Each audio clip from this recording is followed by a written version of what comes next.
IELTS Speaking Test Samples. Sample Test 1. Hello. Come in, please, and have a seat. Thank you. Can I have your passport, please? Yes, there you go. Thanks. And may I have your full name, please? My name is Narges Bazigar, but everybody calls me Amine. It's been my nickname since I was born. Does your name have any special meaning? Well, yes, the name Narges is a flower. It's in actual fact a daffodil. All right. And who gave this nickname to you?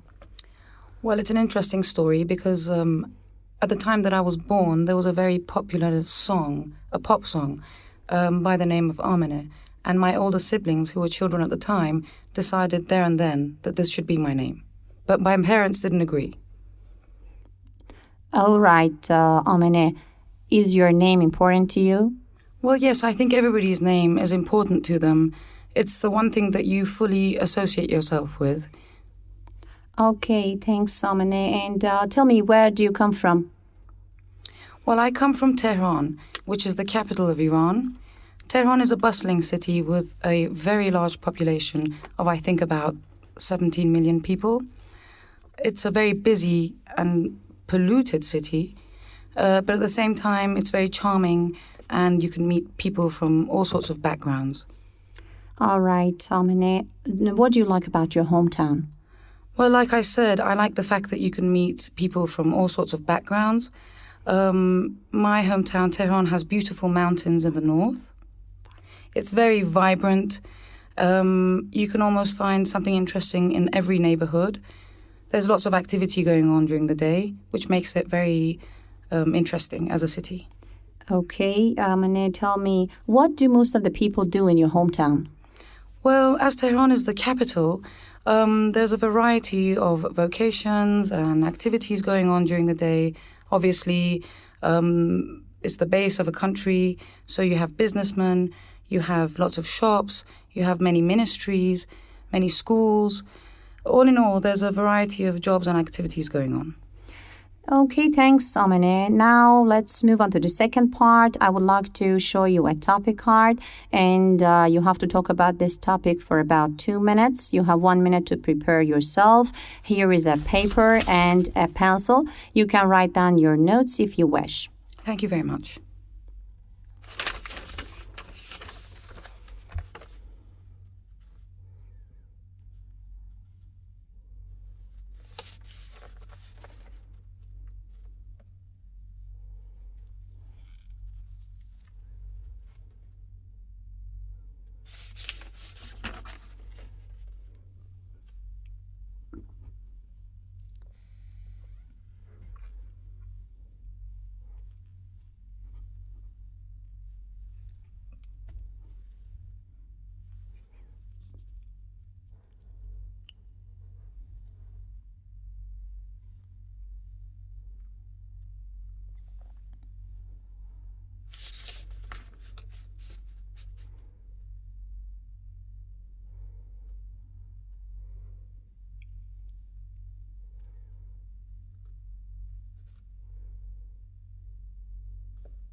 Okay, Amine, now you must start talking, please.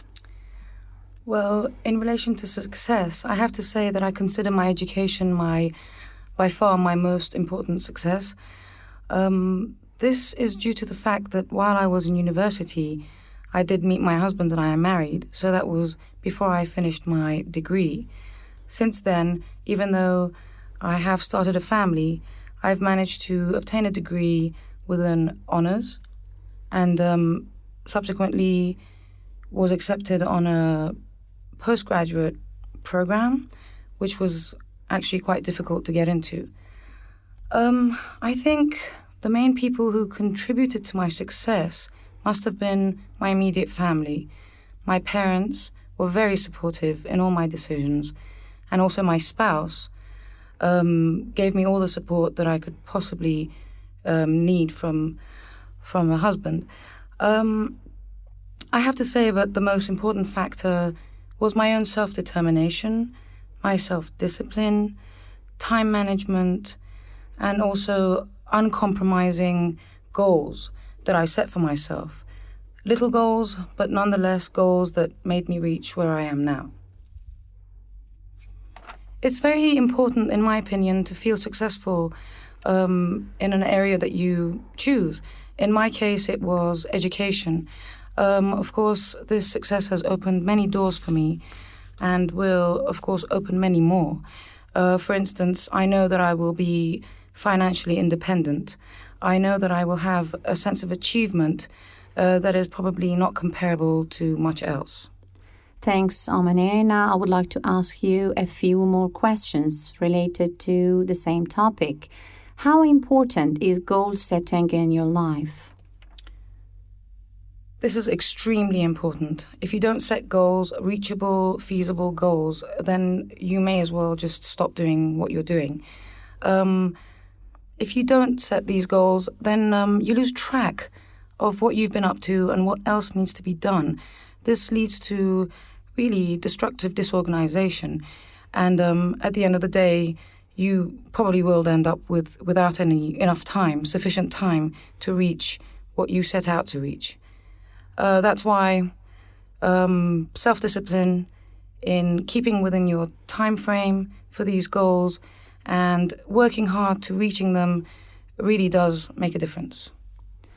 Tell me, Amane, do you consider yourself a real success? That's a difficult question to answer because I might not be the biggest success compared to other people, but for me personally, yes.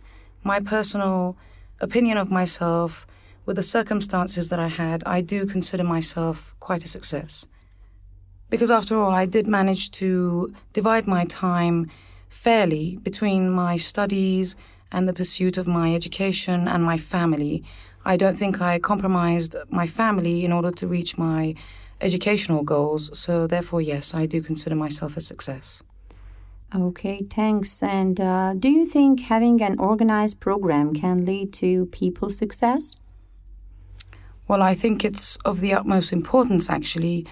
I think that not having an organized program or schedule will almost certainly result in the shortage of time. It's specifically important for short-term goals as time is of the essence. A schedule is also necessary for long-term goals because it's human nature to put things off till later or, procrastinate, and you end up running out of time without even realizing it. So having a schedule will help you keep track of it. Thank you very much. Have a nice day. That is the end of the speaking test. Thank you very much. Sample test 2. Good afternoon. Good afternoon. Come in, please, and have a seat. Thank you very much. All right. Can I take a look at your passport, please? Yes, here you go. Thanks. And what is your full name? My name is Sarah Akbari. All right, Sarah. What is the meaning of your name? I think Sarah means pure and innocent. However, this is an international name, as I've heard it in many other languages as well. All right, Sarah. Do you think your name is important to you? Do you like it, or you would like to change your name? Well, I've never given it much thought. I think that must mean that I'm quite content with the name I have. And although it's quite a common name, I am nonetheless happy with it. All right, Sarah. Please describe your daily routine. Well, I'm a university student in my second year. My daily routine during the week would consist of me waking up quite early in the morning. I'd say about 6 o'clock. From about 6 till 8, I'll get ready. I'll have my breakfast. If there's any work that needs to be done before attending class, I'll try and fit it in there. I take the bus to university, after which, of course, I attend the classes. Lunchtimes, we normally go off campus with my friends for a sandwich or a quick bite to eat. If we have more time, we might sit in the park and discuss some of the subjects we're doing. If I have classes in the afternoon, I'll return to campus and attend those. On a normal day, I'd say I'm finished at university by about 5 o'clock. And by the time I get home, it should be close to 7. After this, well, it depends on how much work I have to do for the next day, or whether or not I have enough free time, in which case I will sit down and watch some television or spend some time with my mother. All right, Sarah, what do you do on weekends? Well, preferably, I'd like to spend weekends relaxing and refreshing myself for the coming week. But there will be times when I need to sit down and do some studying. Maybe I've fallen behind on a certain subject, or I need to do some research. But I do prefer to relax, spend some time with my family, maybe go out with my friends, and generally feel rested for the following week. Okay, thanks, Sarah. What are some of your hobbies? Well, if I have the time, I do enjoy going for a swim every once in a while. I also enjoy going window shopping with my friends and reading. But during university, you have so much to read that I sometimes don't feel like reading fiction during my spare time. Okay, Sarah. How much time do you spend with your friends in your spare time? Well, I like to divide that spare time between my family and my friends. Obviously, I see my family every day, mostly over a meal in the evening. Friends is not so. Of course, my university friends I'll see during the day if we have classes together. But other friends, it's difficult to catch up on a regular basis. I'd say I wouldn't mind spending one day a week catching up with my friends and seeing what they're up to and exchanging our weekly stories. All right, Sarah. Now we move on to another topic. I will show you a topic card and I would like you to talk about the topic for about 2 minutes. You have 1 minute to organize your mind and think about a topic. Here is a paper and a pencil, and you can write down notes if you wish. Thank you very much.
Now you may start, Sarah.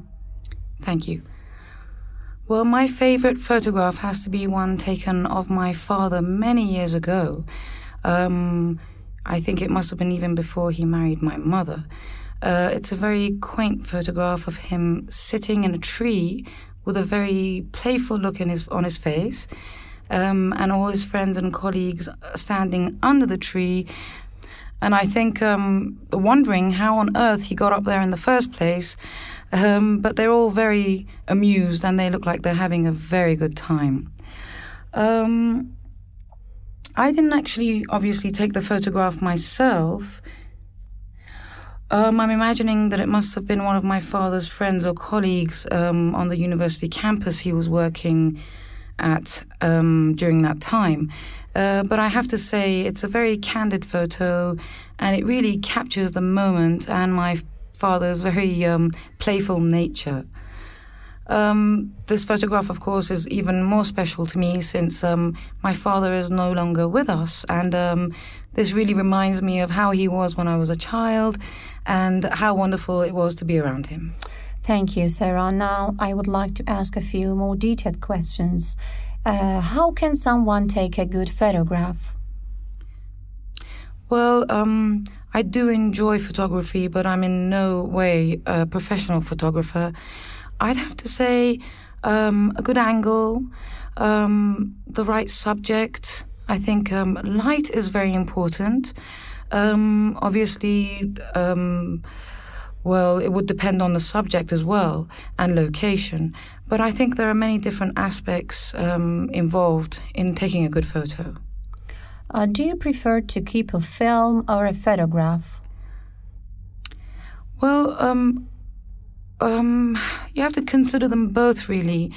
Photographs are obviously moments in time that have been captured, and you can take them out at any given time and have a look at them and feel those emotions again and see the happiness or whatever the occasion was and what feelings it induced in the people in the photograph or the subject of the photograph.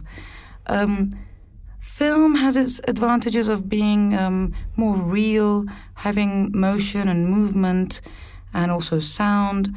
But on a personal level, I think there's something magical about a photograph that will never be about a film. Do you prefer a black and white photo or a colorful one? Again, that depends on the subject matter. I think portraits are more beautiful when they're black and white, but some landscape and sceneries are obviously all the more breathtaking because of the color. So it would be a shame to take the photograph in black and white. How do you feel when you look at your family album? A great sense of nostalgia. I absolutely enjoy going through my family albums and looking at my parents and relatives from even before I existed. I like to think what they were thinking then and how they felt. And the funny part, I think, is the way they used to dress. Or it's just such a beautiful experience to be able to go back and see what your loved ones look like, or try to imagine what must have been going on through their minds at the time when this photograph was taken. It's a lovely experience. Thank you very much, Sarah. Have a nice day. That is the end of the speaking test. Thank you very much.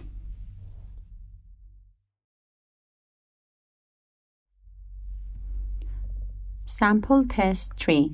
Good morning. Good morning. Come in and have a seat, please. Thank you very much. May I have a look at your passport? Yes, here you are. Okay, thanks. And may I have your full name, please? My name is Nazli Parvizi. All right, thanks, Nazli. Who put this name on you?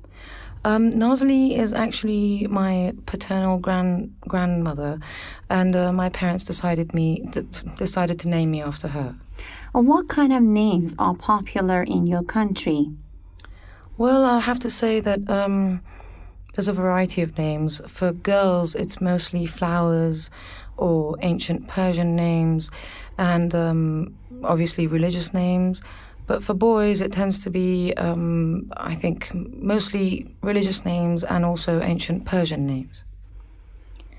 You will come across quite a few people who have been named after a prominent religious figure, a historical religious figure. So they would use that for official purposes, but they might be called something totally different at home. All right, Nazli. Tell me, what is your major? I have a degree in teaching English as a foreign language. Do you like your major and why? Yes, I do indeed. I wanted to learn English fluently ever since I was a child, so being lucky enough to get accepted on this course was a dream come true for me, and I enjoyed the course thoroughly. And, of course, I've reached my childhood dream now. What do you do at the moment, Nazli? At the moment, I'm teaching English both at an institute and also privately. Okay, thanks. And tell me, what do you like about your job? Well, what I enjoy the most about my job, as I think most teachers would agree, is the sense of satisfaction and gratification you get when your students learn what you're actually trying so hard and they're trying so hard to. Nothing replaces that, I think, as a teacher. It's the most wonderful feeling. Is there anything you dislike about your job? Well, I wouldn't go as far as to say dislike, but I find it quite frustrating sometimes if a student is lacking in concentration or is not even interested in learning this language, you do come across people who are forced by parents or think it's absolutely necessary to learn English but don't really commit to it as much as they could. Trying to encourage these students it is quite an ordeal, but it's not something I would hate my job for. It's something that's just an obstacle that I have to overcome as a teacher. All right, Nazli, would you like to have your own business one day? Yes, actually, my ultimate dream would be to open an English language institute, which would, of course, be for all ages and levels. This would probably not materialize for quite some time yet, but I am working my way towards reaching this goal. Thank you, Nazli. Now we move on to a topic. I would like to show you a topic card. You have to talk about a topic for about 2 minutes. You have 1 minute to think about a topic. Here is a paper and a pencil. You can write down notes if you wish. Thank you very much.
Well, you've asked me to describe an important letter or email I've received. It was about a year ago that I made an application to a very reputable university to pursue my studies in English.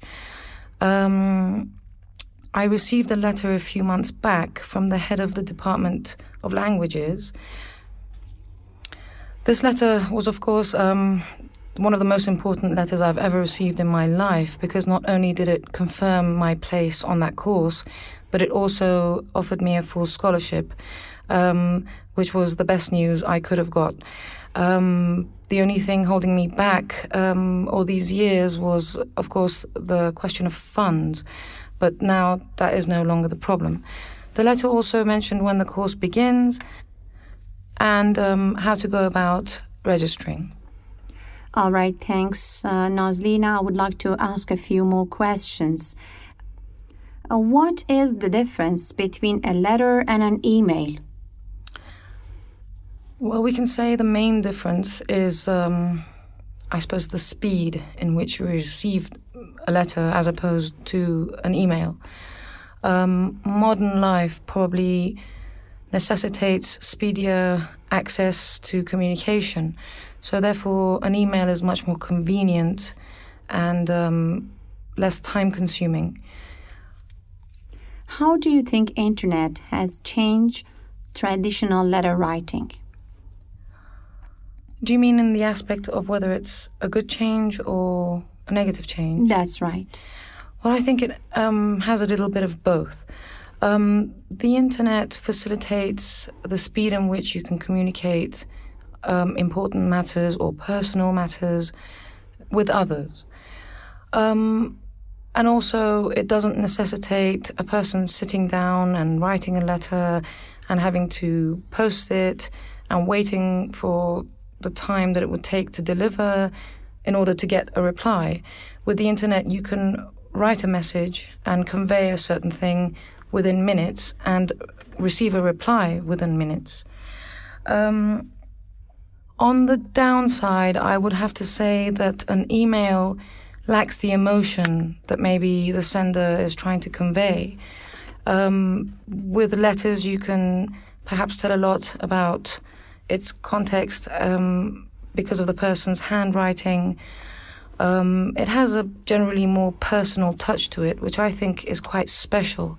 So maybe emails are a good thing, but on special occasions, for the people who matter to you, sending the occasional letter, I think, is a nice gesture. And the last question, Nazli. Would post offices disappear in the next 50 years? Well, I wouldn't be surprised if they did, or at least they were diminished in numbers greatly.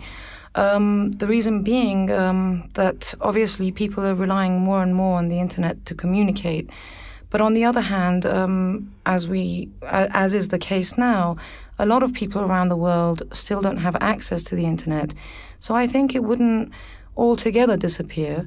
At the end of the day, you can't send a parcel or a small package via the internet. So perhaps not entirely, but maybe you'd come across them a lot less often than you do now. Thank you very much, Nazli. This is the end of our speaking session. Thank you.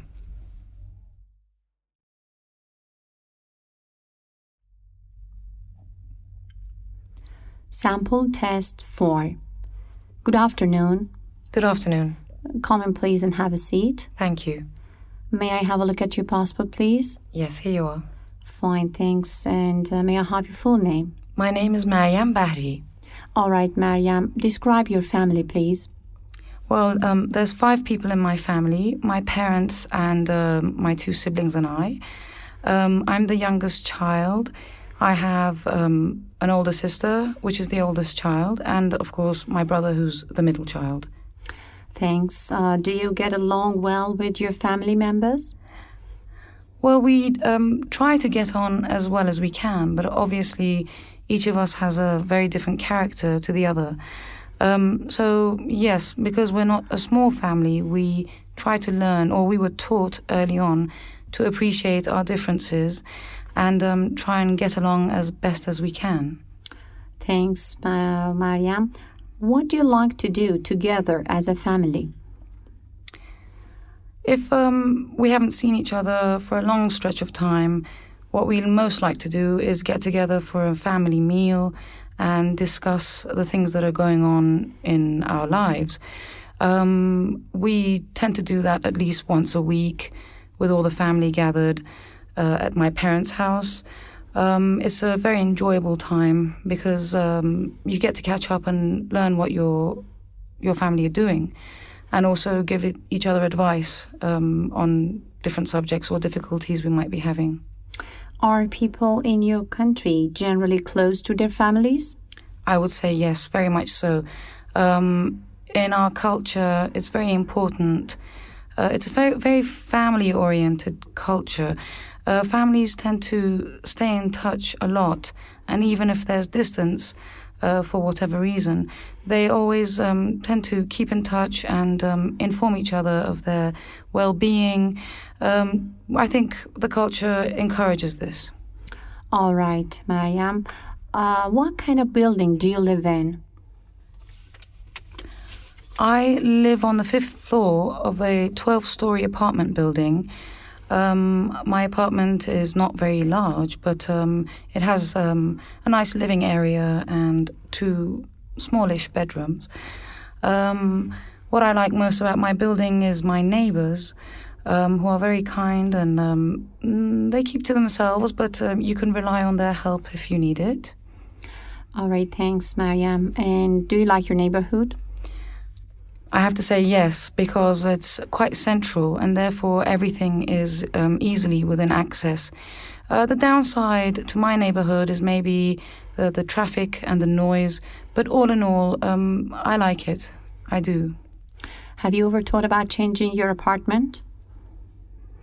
Not for the moment, no. But if our family grows, then obviously we will have to move into a bigger apartment. All right, thanks, Maryam. Now let's move on to a topic of library. I would like you to describe a library you have been to. You have to talk about this topic for about 2 minutes, and you have 1 minute to think about a topic. Here is a paper and a pencil. You can think about a topic and write down your notes if you wish. Thank you very much.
Now you may start, Maya.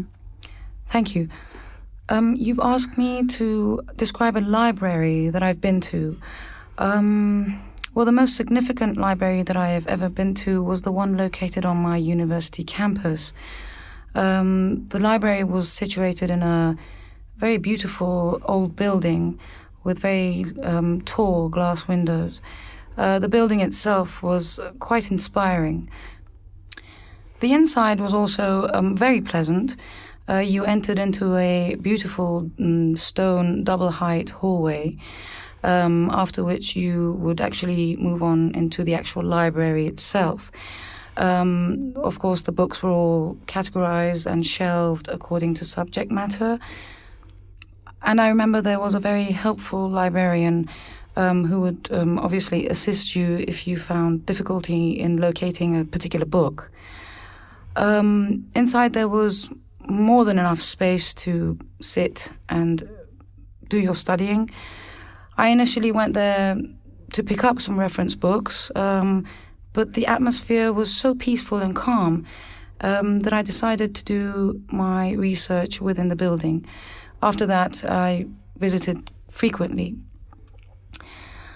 I learned from this experience that I concentrate better in a peaceful environment where the noise is limited and other people are basically doing what you're doing, which is studying or researching.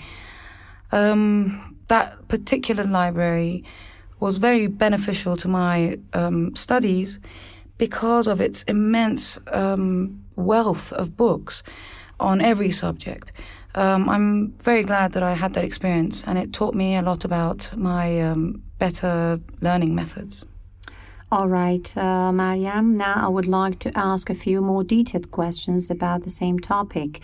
Is that library useful for children or for adults? Well, seeing as it was located on a university campus, it was specifically for student and professors' use. But there were some major children's novels and works in the collection, obviously. How do you think that library has changed? Well, I haven't been there for many years now, but I have been told that it's expanded. The building has been expanded. I'm sure this is due to the numerous books they must have accumulated since my last visit. And also, I've been told that the whole library has been digitalized, and the books are now available as ebooks. All right. What skills should a librarian have? Well, I think as a librarian, it's a prerequisite to have a good knowledge of literature and also of the books available in the library you're working at. I think another thing that helps is patience and people skills. You have to manage the people attending the library, trying to keep the peace of the environment, trying to keep it a calm atmosphere. And also, I think perhaps enjoying solitude at long stretches of time is also a benefit. Is it important to take children to libraries? Well, I think it's very important to introduce children to books as soon as possible, as early on in life as you can. Of course, you can do this by buying books for your children, but obviously you would never be able to buy all the books available at a library for your child. So yes, I think taking children to libraries to enhance their knowledge and their curiosity and exposing them to the variety available there is very important. Thank you very much, Mariam. This is the end of interview, and have a nice day. Thank you very much.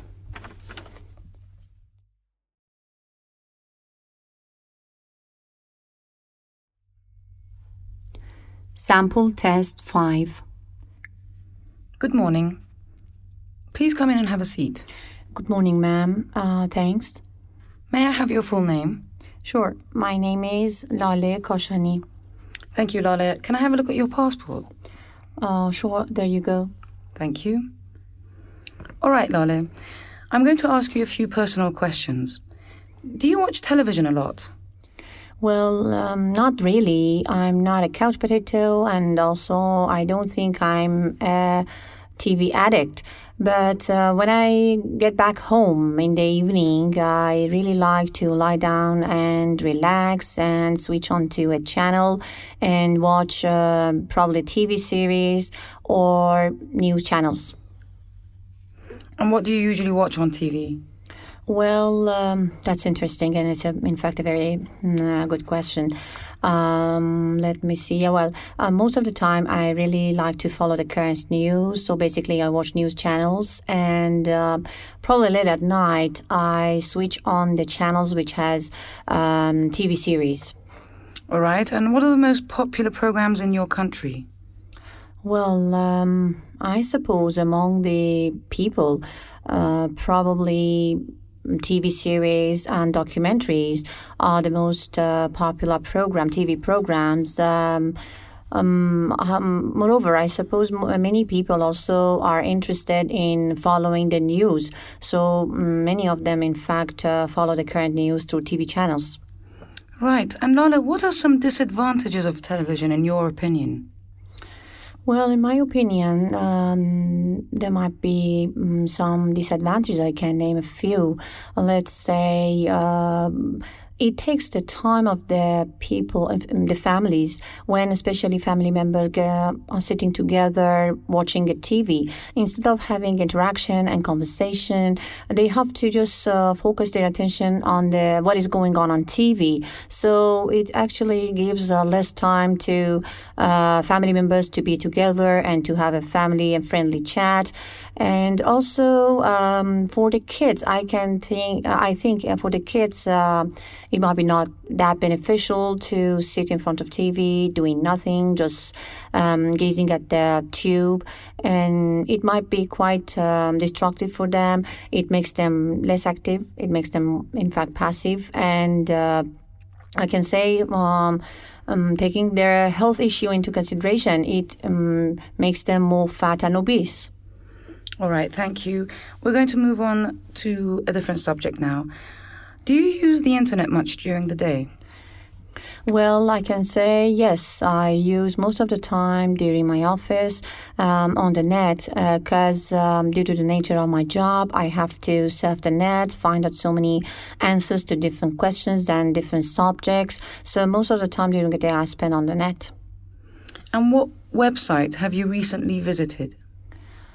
Well, basically, I surf Google and Yahoo.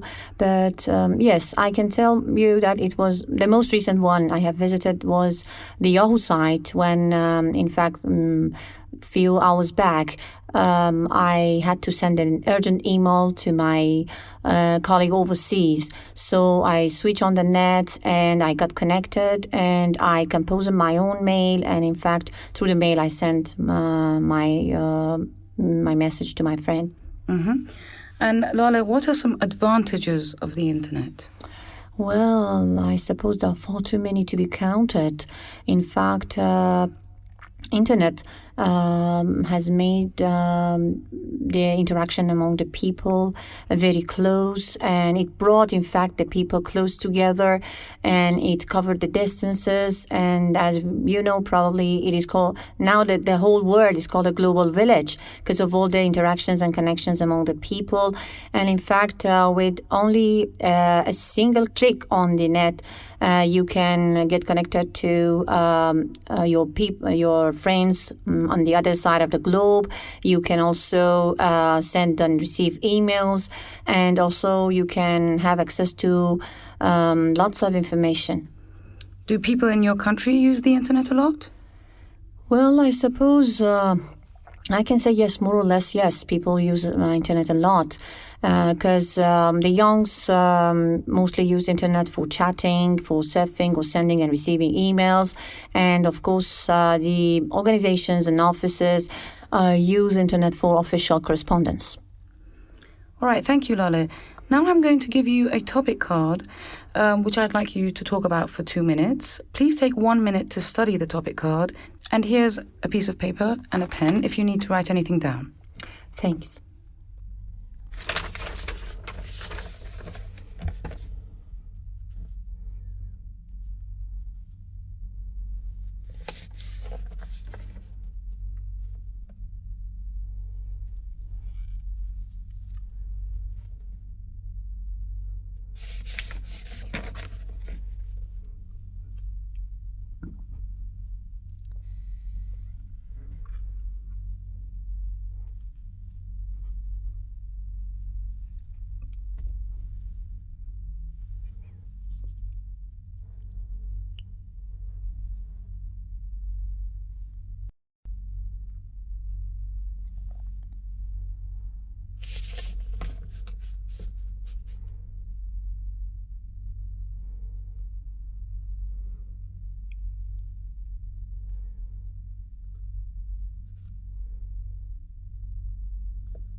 Well, about a museum I have visited, I would like to say that it was almost 9 months back when I had a visit to Auckland, and in fact, over there in that city there was an anthropology museum.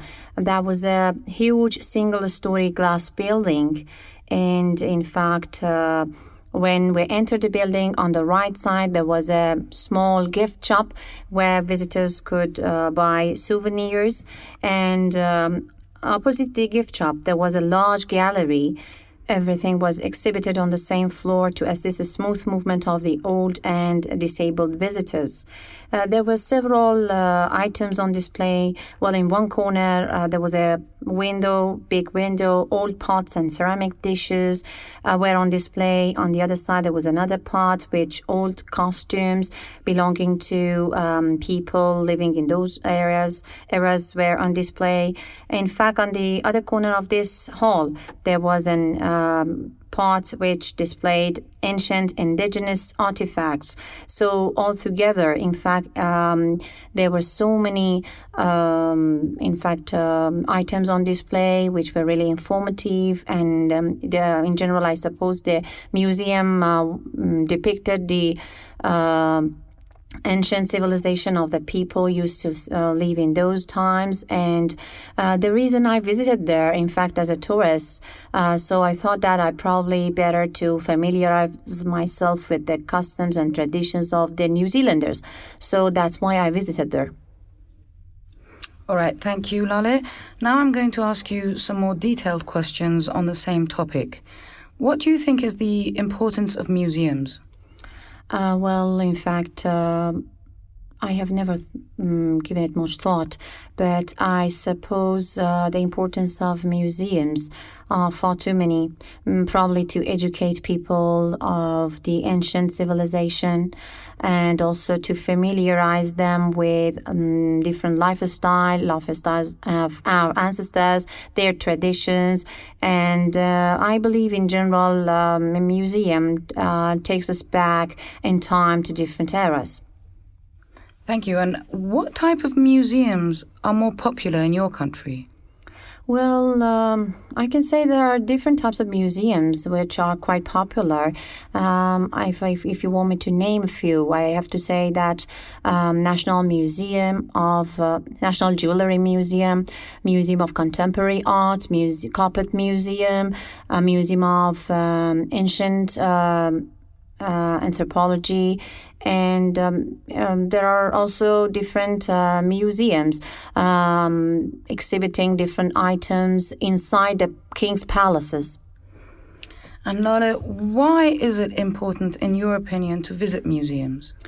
Well, it really is important to visit a museum, especially to educate our kids and children and also people at different levels, because a museum is generally exhibiting different items to help people to get to know the ancient cultures and civilizations. And in fact, it also, as I told before, takes us back to different times and different eras.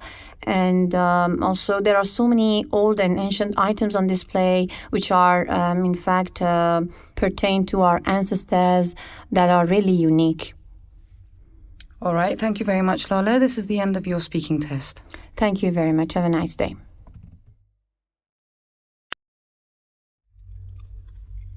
Sample Test 6.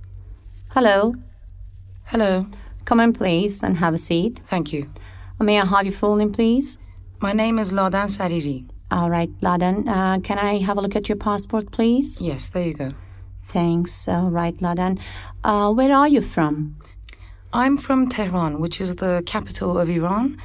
I was born and raised here. I've lived here all my life. It's a very big city, but I enjoy living here. All right, Ladan. What's the weather like in your hometown? Well, in Tehran, the weather is very diverse. We have 4 seasons exactly. It can be very hot in the summers, very hot and dry, and extremely cold in the winter. The temperature can go down to -17.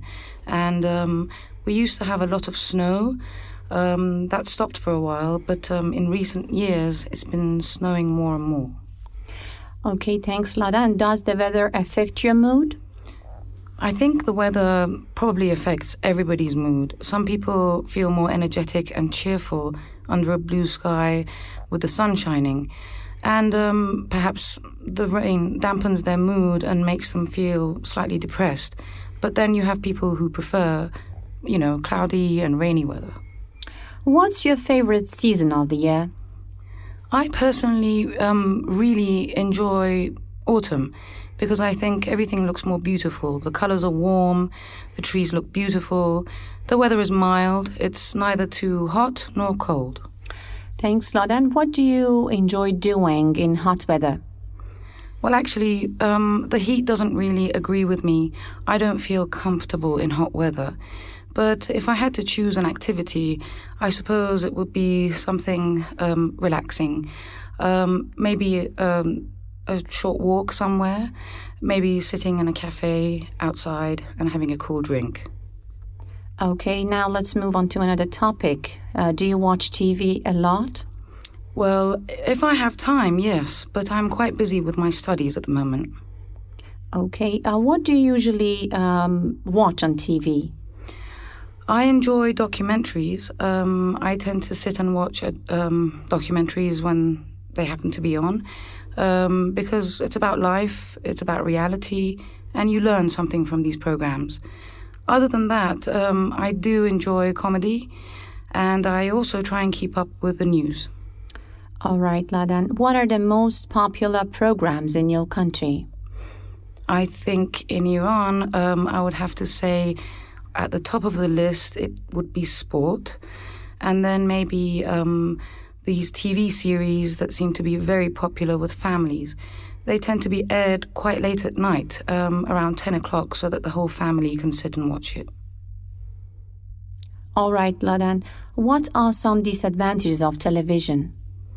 Although I think television is a good thing, all in moderation, I think maybe it has decreased the amount of interaction families have with each other, because they seem, when they're home, they sit in front of the television and focus on a program instead of talking to each other and exchanging their daily experiences.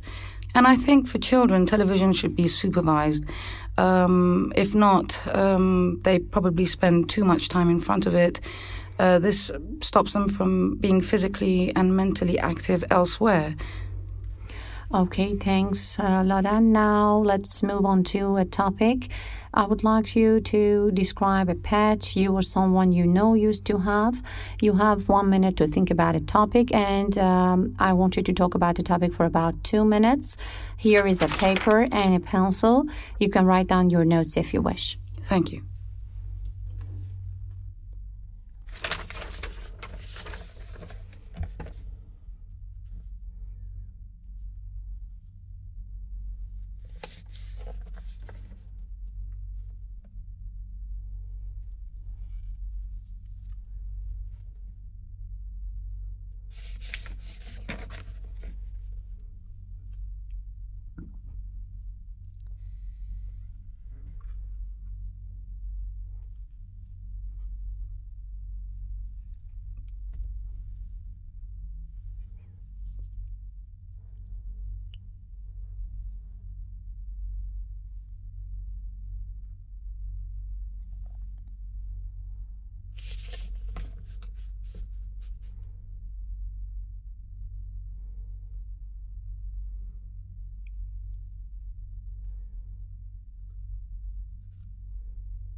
Well, we once had a pet cat, which was given to us by a neighbor. He came across it in the garden downstairs, and it was very small at the time and extremely skinny. He was not allowed. His parents didn't allow him to take it home, so he brought it to our door. Of course, once we saw it, we fell in love with it and took her in.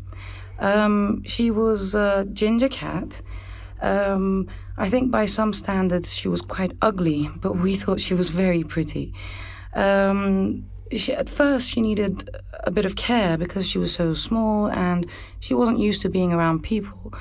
But once she stayed with us for a while, well, she took over the apartment, basically. We were more her guests than she ours. Taking care of her was a pleasure.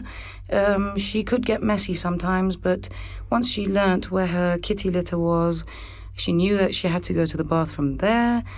And of course, like all cats, she was always looking for extra food. I don't know whether I'd be able to have a pet and keep it and look after it properly now, because I tend to be more outside the house than inside. And also, my brother is quite allergic to cat fur. Okay, now, Ladan, I would like to ask you a few more detailed questions about the same topic. Why do you think some people keep pets? Well, the reason for some people is because they're very fond of animals. Maybe they've been brought up with animals in the house, so it's just a part of their normal life. I think for others, maybe it's because of their loneliness. At the end of the day, when you come home, if it depresses you that there's no one there, it's good to have a living, breathing animal waiting for you. What kind of pets are popular in your country? I'm afraid animals in general are not very popular. Domesticated animals, pets are not very popular. It's not in our culture to keep an animal in the house. However, there are many people who own dogs. We have quite a few dog lovers. Cats, less and less. There are people who feed them occasionally outside their homes, but I would say perhaps an animal with less fuss and less fur, like a parrot or a goldfish, is the popular type in my country. Why do you think some people hate keeping pets while others like it? Again, I think that goes back to what you were brought up with or your personal feelings towards pets. I think one reason why people might not like keeping them is the trouble that they have to go through in order to look after their pet properly. Of course, once you take in a pet, you're obliged to look after it properly. Feed it on a regular basis, make sure that it has a clean, dry place to sleep, and also make sure it gets enough activity during the day. Thanks, Ladan. And one more question. What are the limitations in your country for keeping pets? Well, as I mentioned before, because of our culture and perhaps our religion, people who keep dogs have a pretty difficult time because dogs need exercise. You can't keep them in the house all day long. You need to take them out for a walk. Perhaps people in the streets would not welcome this. In fact, I think it's extremely frowned upon. And I think another issue might be the expense of keeping a pet. For instance, a dog. Well, there's no dog food in a can readily available in every supermarket, so you would have to invest more money and time in making food for your pet dog. Thank you very much, Ladan. This is the end of your interview. Have a nice time. Thank you.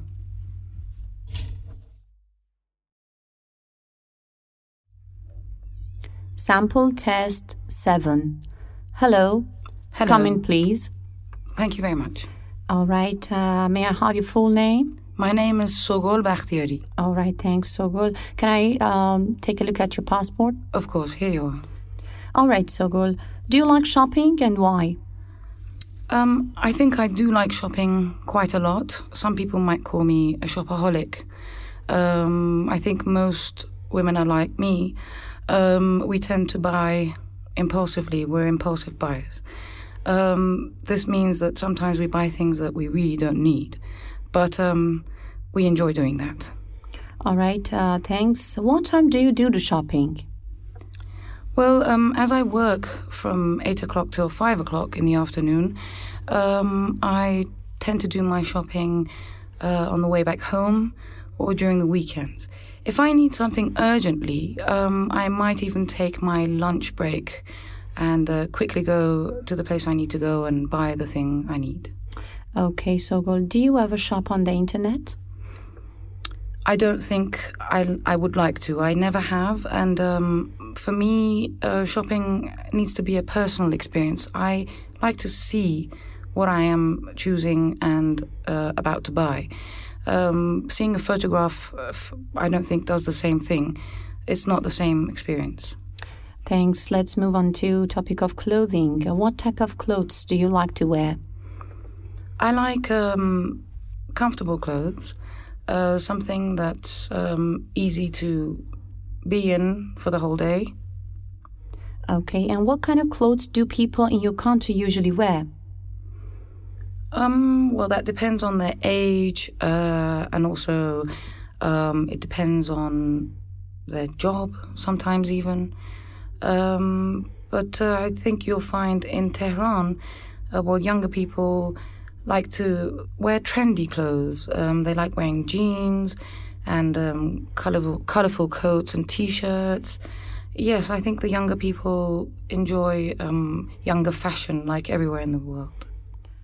They prefer to dress in a sporty manner, but of course for formal occasions, the men will put on a very nice suit and the ladies will wear an evening dress.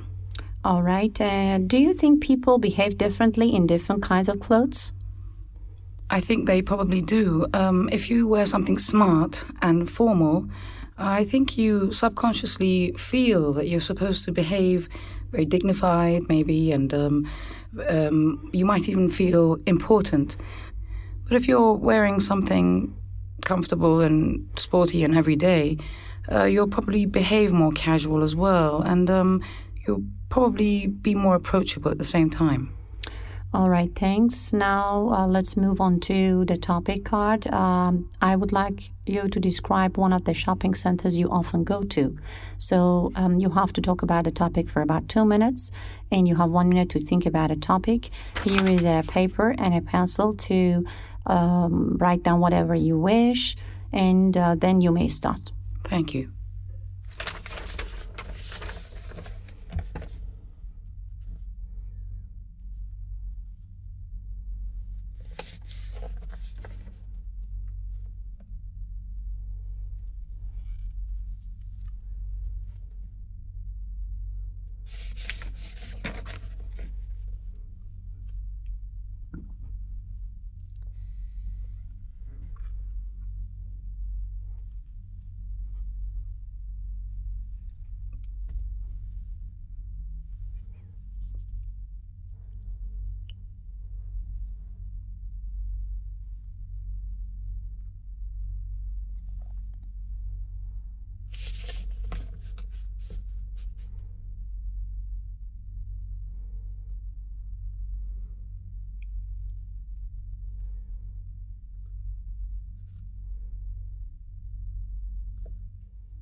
Well, the shopping centre I normally go to is a very large one.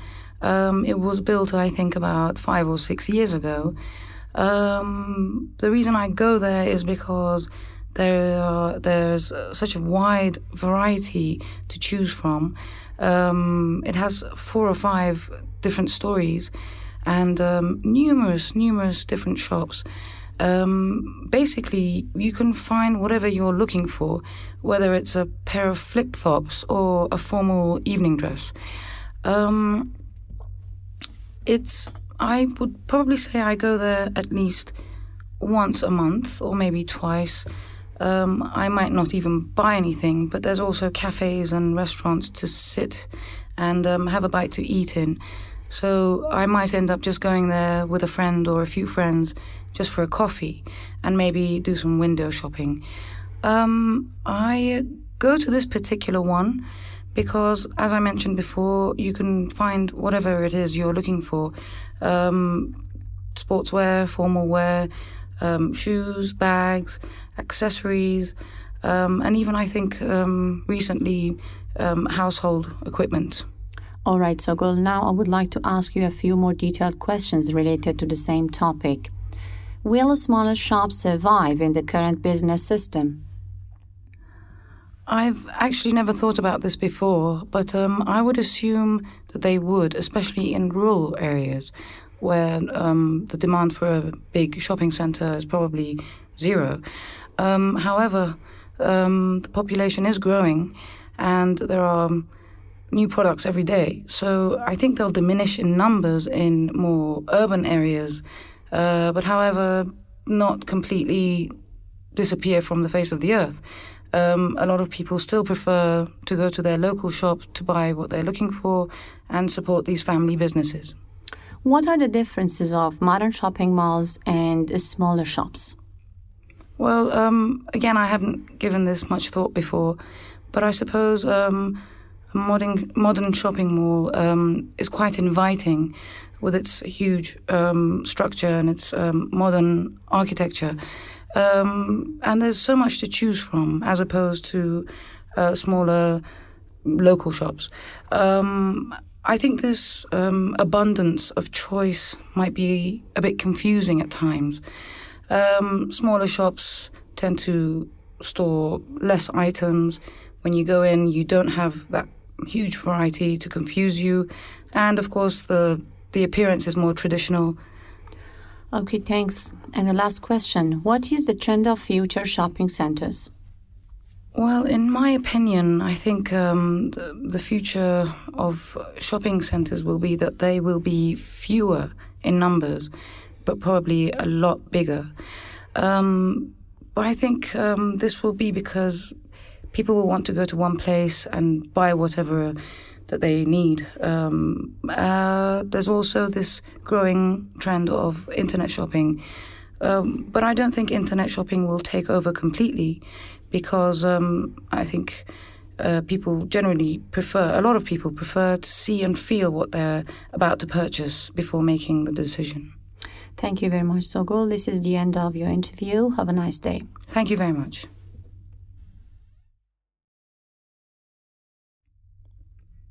Sample Test 8.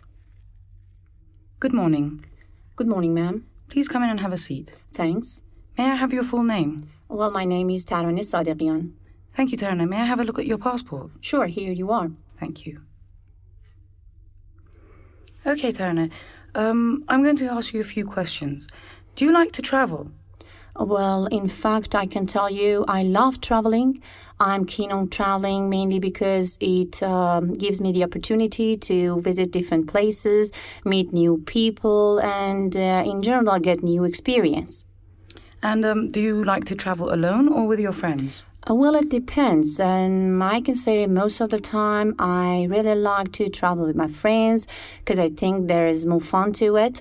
However, I think there are always some times when I think I better give myself some time to relax and refresh and be away from the busy life. So sometimes I do prefer to be alone. All right. And what do you usually do when you first arrive in a new place? It's not an easy question. I've never thought about it before, but okay. The first thing I do when I first arrive in a new place is probably taking a shower and have a cup of coffee and relax. And of course, it depends on the distance. If it's a short distance trip, so I probably might not be that much tired to sleep or take much time to relax. But if in longer trip, I suppose I will have a longer sleep, take a shower, and have a cup of coffee. I see. What's the best place you've ever visited?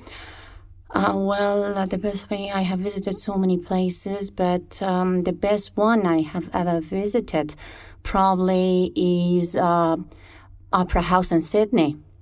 I can tell you it was almost the last November. I had a trip with my family to Sydney and I visited Opera House. I had always wanted to visit that place since I was a child, and I was really happy to see that place because it's one of the I can say the world famous place. So it was a large, I can say a huge building. In fact, it was a huge hall made for performing different sort of arts and artistic works. And it had a big auditorium, several steps, big halls for performing many arts. So I really like it. All right, now, Tarana, we're going to move on to a new subject. Can you say something about the transportation in your hometown? Well, I can tell you in my hometown, there are probably several different types of public transportation system. Well, I can tell you that most of the people use their own car. They tend to use their private cars. However, many people use taxis and buses to commute to work. And I can tell you recently, they have also developed their subway system, which is quite make the transportation smooth. Is there much traffic in your city? And if so, how can this problem be solved? Well, of course, with the huge population living in my hometown, which is Tehran, the capital of Iran, I can tell you we do have a lot of traffic, and traffic is congested, and there are too many cars in the roads and in the streets. And I can tell you that most of the people use their own private cars, so that is what another reason that adds to it. And also, there are too many single passenger cars. So I do think that we do have a lot of problems, and probably something that can be done to solve this problem is to construct more roads and highways. And I suppose that government is required to encourage people to carpool or use more public transportation. All right, thank you. Now we're going to move on to the second part of the test. I'm going to give you a topic card. You can take 1 minute to have a look and then also take down some notes. Here's a pen and paper. And then we'll start. Thank you.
Well, a kind of musical instrument I would like to play is probably DAF.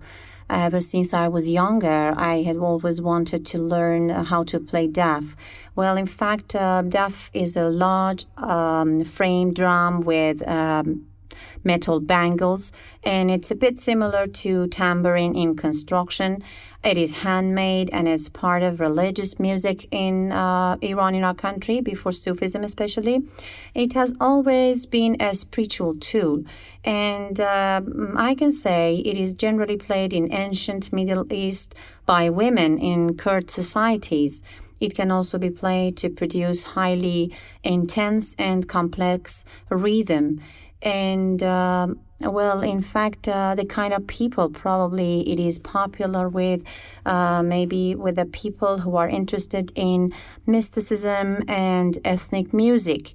And in fact, I had started learning playing DAF, my interesting musical instrument, almost 2 years back. I am registered in an institute, and in fact, with the help of a skilled and experienced instructor, I had managed to learn.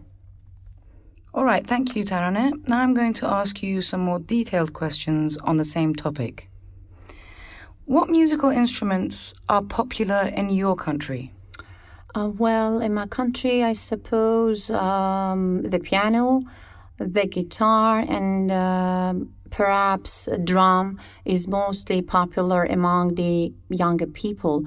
However, many older people tend to play Eastern musical instruments such as the sitar, which is a string instrument, and daf, which is percussion. Right, and do you think people have more tendencies toward Western music, and if so, why? I'm no expert, but I can say, yes, I do think still people have more tendencies toward Western music, especially the younger generation. And in spite of the fact that the Iranian pop and musical styles have developed and improved a lot, still, I suppose, because of so much variety in Western music, people tend to listen to Western music. All right. And do you think children should be encouraged to play music from early childhood? Well, like any other activities, I suppose playing music is better to be encouraged from early childhood, from early age, because children are capable of absorbing things very quickly and easily, and they can develop it further with their practice, with their talent, more quicker than adults and probably their later ages. And what is the best way to learn to play an instrument? Let me see. Probably the best way to learn to play music is registering in a prominent and leading institute, and with the help of a skilled, experienced, I can say, professional music instructor. Probably that would be the best way, because I've heard around me some people, they go by their own talent and they are self-tutored. I believe they don't develop further, and I have also seen the people who are talented started learning musical instrument with the help of a capable music instructor, and I can say they have improved much further. All right, Tarana. And what, in your opinion, is the role of music in people's lives? Well, it is multifaceted. Music plays a great role in every day in people's life, basically. Music can, it depends on the situation and on the occasion. In sad situation, it can calm them down, sometimes listening to a light music, and it is very soothing and relaxing. On the other hand, on happy occasions, it lifts the spirits, it really helps them to rev up, and it is very relaxing. But I suppose it also can have a destructive, probably, effect on the younger generation and on children. It may encourage them to drug abuse or some violence. All right, Tarana, thank you very much. Your speaking test is now over. Thank you, and have a nice day.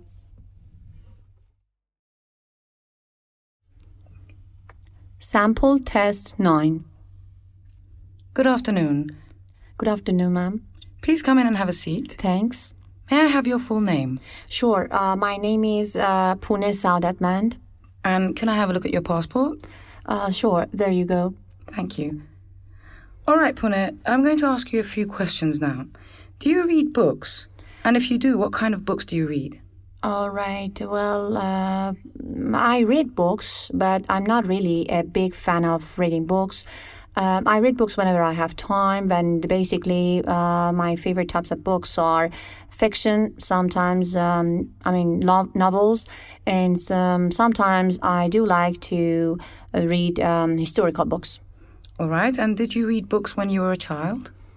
Well, I can say absolutely yes, because my parents, in fact, developed the habit of reading books in me since I was a child, and I remember at that time, I was not a literate person. My dad used to read me some folk stories. I see. Do children love reading nowadays? I'm not so sure, but from what I see around me, I can tell you that children are not basically that interested in reading books as opposed to my time, probably because there are so many games to play, computer games to play, internet games to play, and that is why probably they are not that interested in reading. Pune, would you give a book as a gift? Well, certainly, a book is a treasure, I can say. it's a very valuable gift I can give to people I like, especially my friends, because I suppose a gift enhances the people's my friends' information, and it's something they can really keep it forever. And in fact, I believe it's a good. I will leave a good memory of myself with my friends. All right, thank you, Pune. Now we're going to move on to another subject. Do you like music? Well, I can tell you that honestly, I'm a big fan of music. I have spent much of my time listening to different kinds of music, Western music, Iranian pop songs. Yes, totally. I can tell you I'm really interested in listening to music. What kind of music do you like? There is a variety of, types of music I really like. I can tell you from the folk music, Western music, pop music these days, which is very popular. So I'm a big fan of almost all types of music. And can you tell me what kind of music is popular in your country? Well, in recent years, I can tell you pop music probably is very popular among the people, especially the younger generation. But those days, I remember in the past, people had more tendency toward Western music. All right, now I'm going to give you a topic card, which you have to talk about for 2 minutes. Please take 1 minute to study it, and here's a piece of paper and a pen if you need to take some notes. Thanks.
Well, about my favorite toy, I can tell you that when I was a child, I was almost 2 or 3 years old.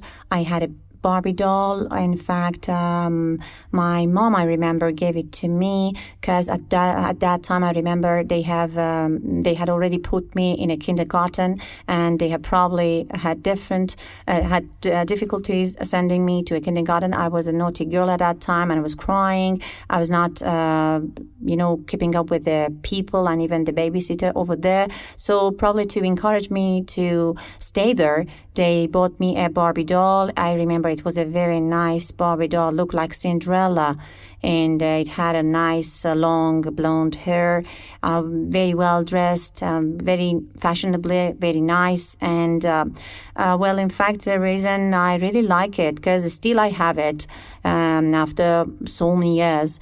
And when I, in fact, looked at it, it reminds me of the sweet memories of the past. All right, now I'm going to ask you some more detailed questions on the same subject. What kind of toys do you think are suitable for kids? Well, I suppose it all depends on their age. In fact, if they are toddlers or really kids, probably safe, something really safe, such as stuffed toys, dolls, something without the jagged edges or without sharp edges, something really keep them away from dangers.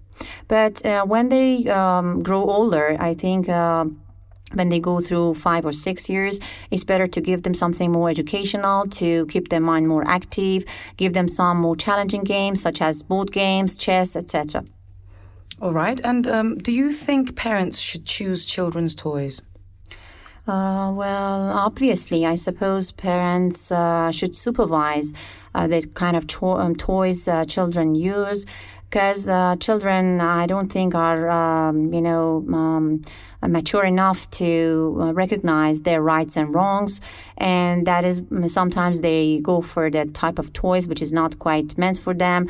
It's dangerous, it's not safe. Some guns are made, and so I suppose it's better to have supervision over their kind of toys basically they use. And especially these days, we see there are different types of computer games in the market. So definitely, in that sense, it has to be filtered and supervised. And how has the type of toys children play with changed in recent years, in your opinion? Well, I can tell you it has dramatically changed since I was a child. I can tell you those days I used to play with safe toys such as stuffed dolls, teddy bears, and balls, plastic balls, and something really safe.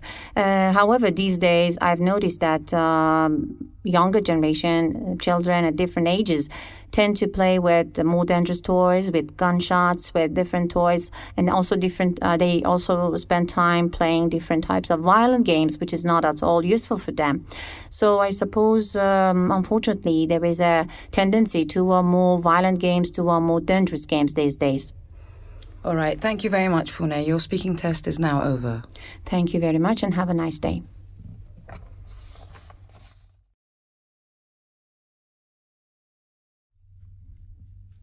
Sample test 10. Good afternoon. Come in, please. Good afternoon. Thank you. Have a seat. Thank you. Well, can I have a look at your passport? Yes, of course. Thanks. And may I have your full name, please? My name is Nagme Saderian.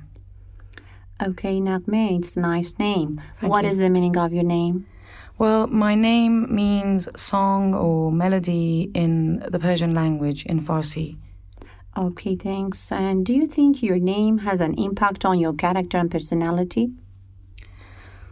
Well, I haven't given this much thought, but I think maybe because it means melody and song, it affects people's perception of my character.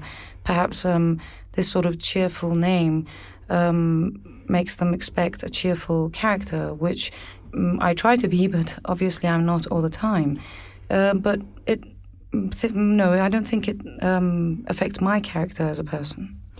All right, Nagme. Let's move on to another question. Is your health important to you? I think everybody's health is important to them.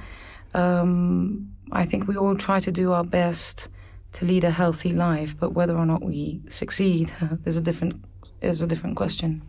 What do you do to improve your health?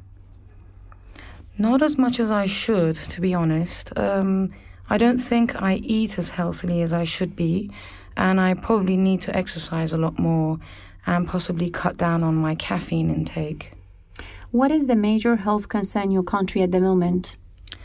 I think, like many other countries globally, our main health concern must be the N1H1 virus, which is also known as swine flu.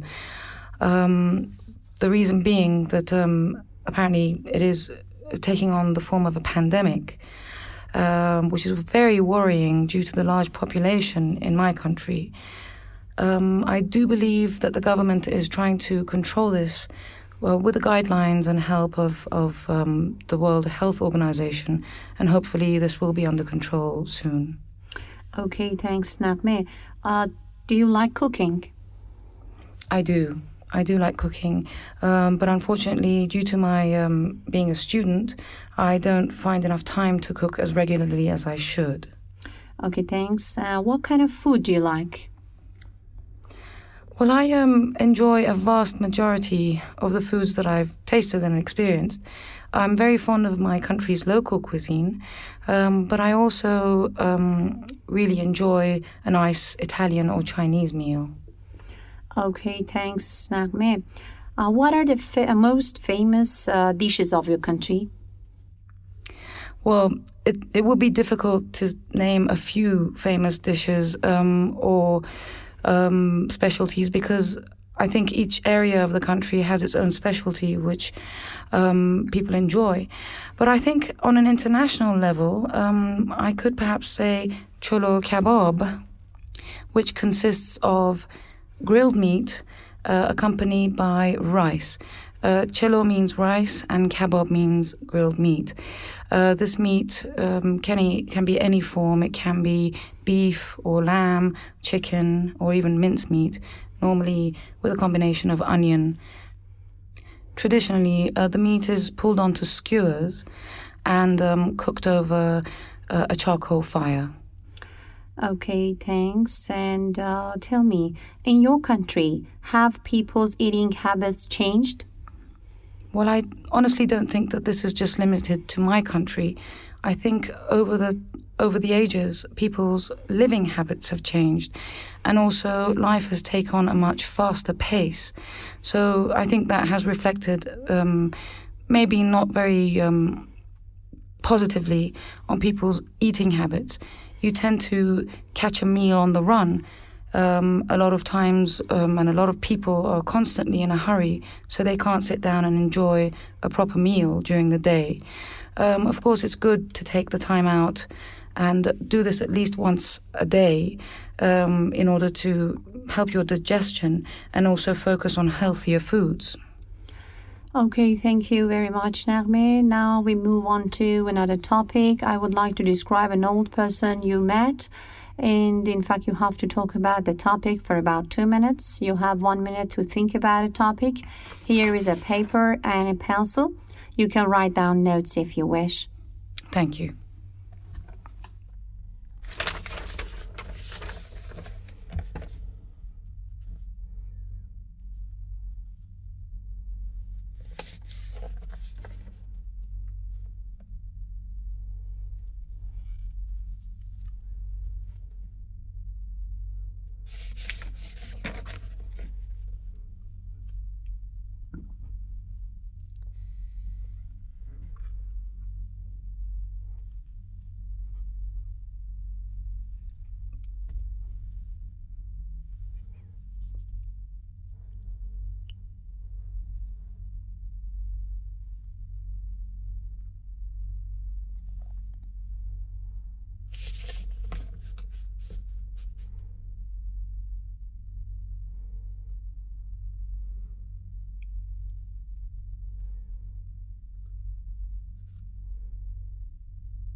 Now you may start, Nagme.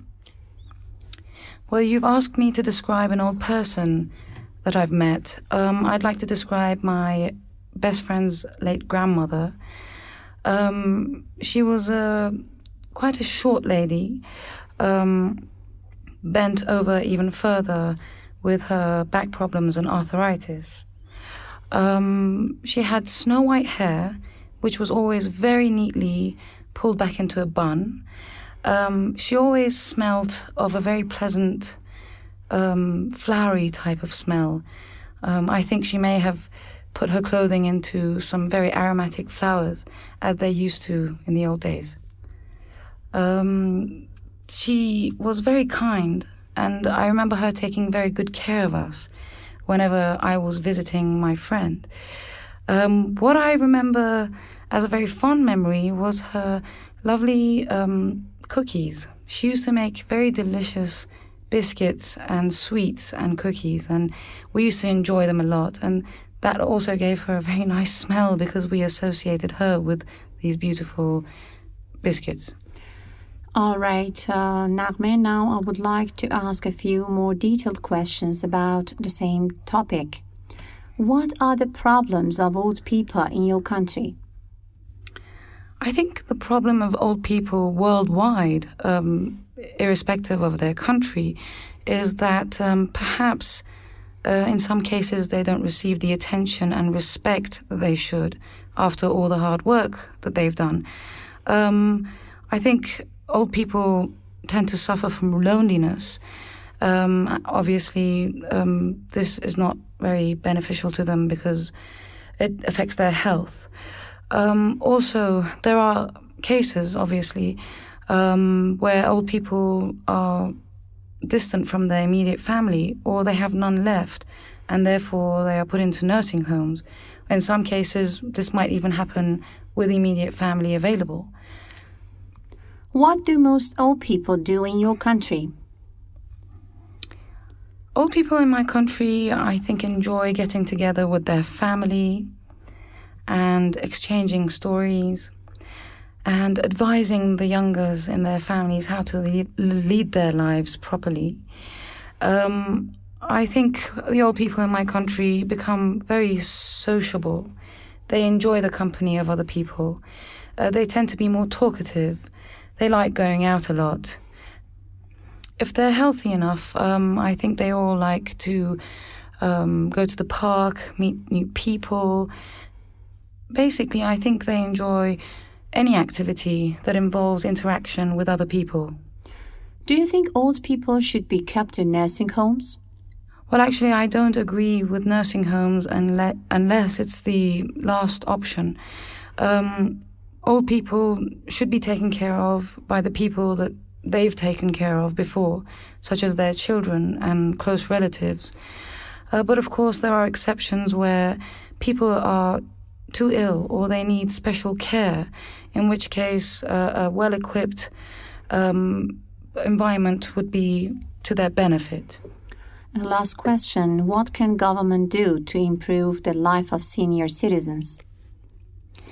I think governments can do a lot by allocating funds to develop social gathering places for the elderly where they can meet and converse with their peers. I also think that the elderly should have access to free medical treatment and medication because at the end of the day, this is the generation that raised all these doctors and people in the society. And I think also another point might be for the government to improve the conditions in nursing homes so that they're all uniformly equipped to take care of those who need to be there. Thank you very much, Nagmet. This is the end of the interview. Thank you very much and have a nice day. Thank you very much.